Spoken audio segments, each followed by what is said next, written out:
So I talked through all of the metas a few days ago and kind of talked about what I thought was, adding up to be the worst meta in Overwatch competitive. And in general, it's, in my opinion, metas with a lot of HP. But if you want a more direct opinion, there'll be a card at the top right of the screen right now where you can check that out. But one thing that I thought about while making that list was what heroes make the best meta in Overwatch, and what, for me, is probably one of the best metas to have in the game. Now, I guess to define a best meta, for me at least, it's a somewhat aggressive meta, so it's not way too slow, but at the same time, it's not way too fast and it's not completely dive heavy. At the same time, there's a decent amount of damage, but a decent amount of ways to block that damage. And in general, I think a meta where you can pick most heroes, not all of them because that's honestly impossible, but you can pick most heroes and do pretty well with them.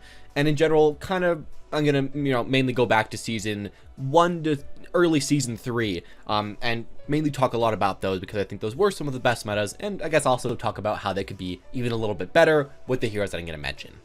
Now, I should also say right here, yeah, the majority of the cast I'm going to assume is pretty balanced at this point, but we need a main central meta to play around, and that's the type of heroes I'm picking here today. And I'm going to try to explain, I guess, why those heroes should be some of the best in order to make a, again, pretty good general base for people to pick up. Now, as far as getting to the actual heroes themselves, the first one that I thought of was Ana, and I think that this is going to be slightly more controversial than the other characters because Ana has made, debatable metas in the past. I mean, she made the triple tank, which no one really liked. She made the Beyblade, which I personally love, but a lot of people didn't like way too much.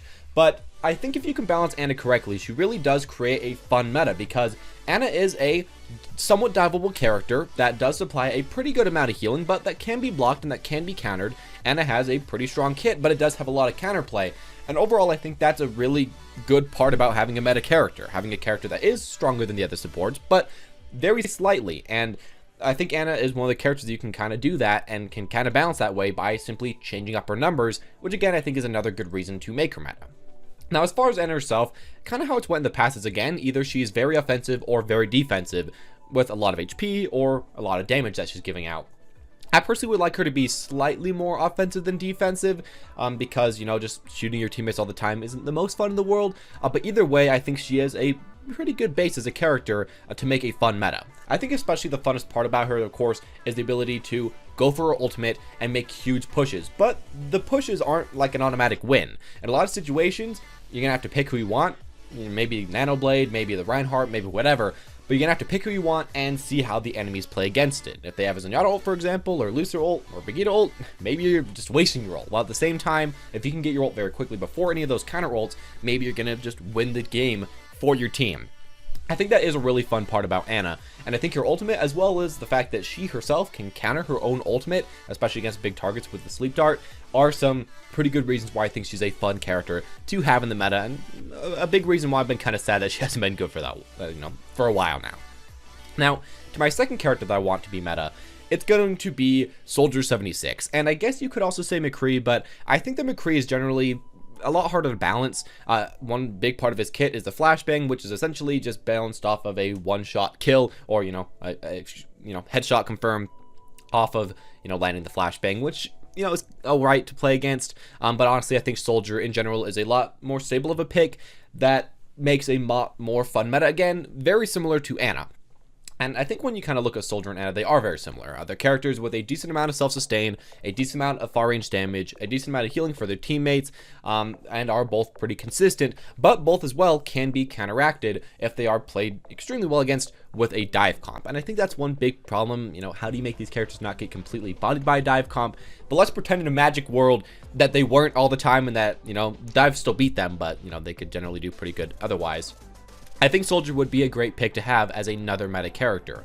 And the reason why I like Soldier is that he supplies consistent damage to your team without supplying a ton of really annoying one-shot kills. This is a problem that I think we've had with a lot of the DPS that have become strong recently, that being Doomfist and Hanzo and Widow.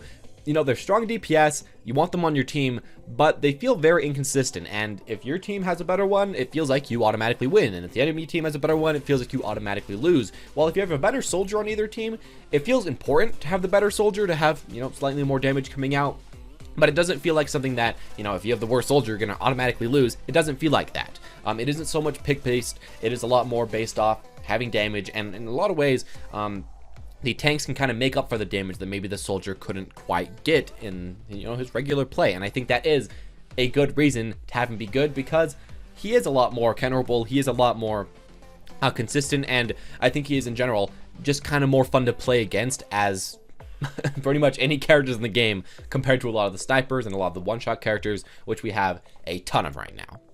And, you know, that's pretty much it. Soldier is a pretty basic character, but I do like that part about him. Now, another thing that I really want to see, you know, in a good meta is going to be Zenyatta. And Zenyatta has always been good in all of my favorite metas, because Zenyatta is a character that does very good when you're good as him, and does okay when you're okay as him. And that's kind of how it goes. And I think that's important, because with a lot of the supports like Brigitte, you can do pretty great with her with not being that good at her at all. And with some other characters like like Mercy, you can be amazing as her, but just do kind of okay, at least for most players.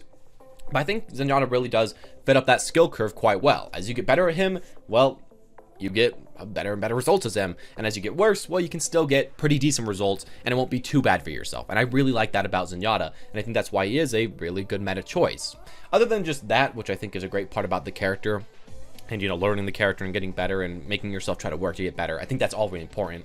But another important thing about him is that he, simply put, feels counterable. Compared to a lot of the other supports, especially, you know, Brigitte and Mercy and Moira, I mean, you can kill them, but it's really annoying, and it takes forever, and it feels like they have way too much survivability, and they're supplying so much to their team, and especially as the enemy flanker, it's just not that fun to play against.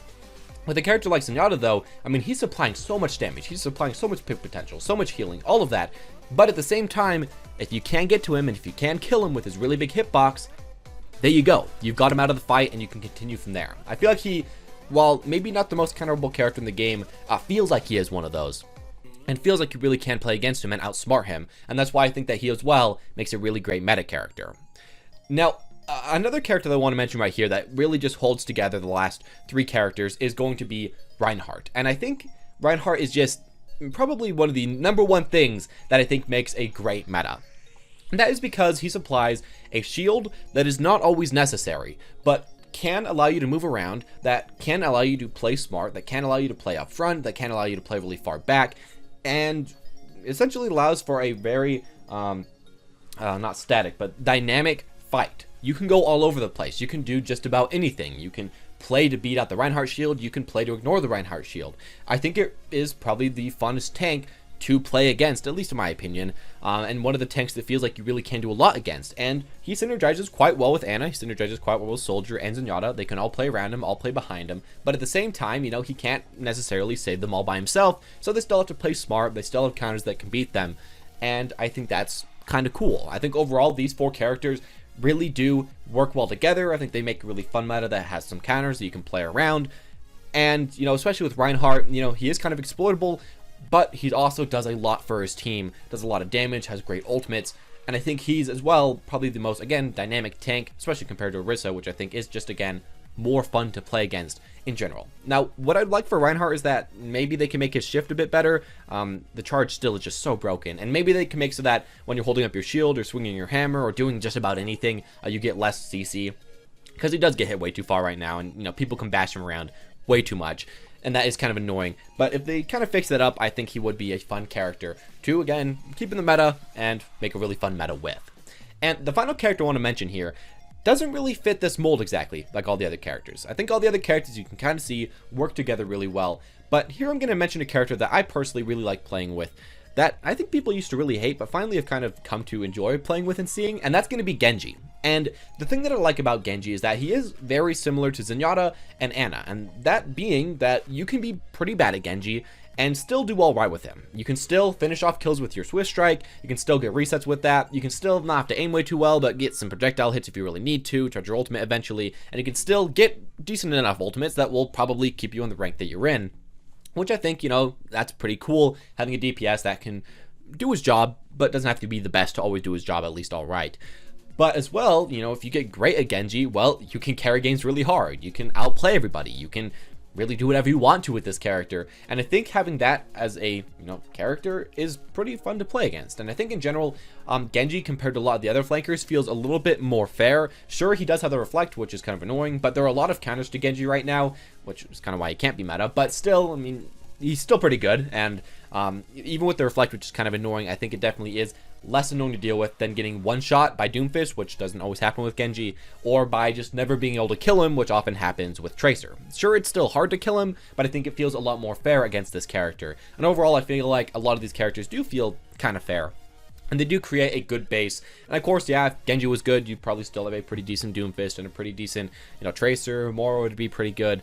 All of that. But I think as far as the flankers that I would like to be slightly better than the rest, and these are all just characters I'd like to be slightly better than the other characters, Genji is a good pick right there, at least in my own personal opinion. But anyways, there you guys go. Those are some of the characters that I personally think would make the best meta in Overwatch, and that whenever they're really good, I have a lot of time playing with. Now, with this said, this is just my own personal opinion. You can obviously see that I kind of like slower, brawly type things. 2-2-2 essentially is what I enjoy playing the most. And you might be completely different, and that's completely fine. And if you have your own opinion on what you think is, the funnest meta in the game, do you like dive? Do you like spam? Do you like snipers?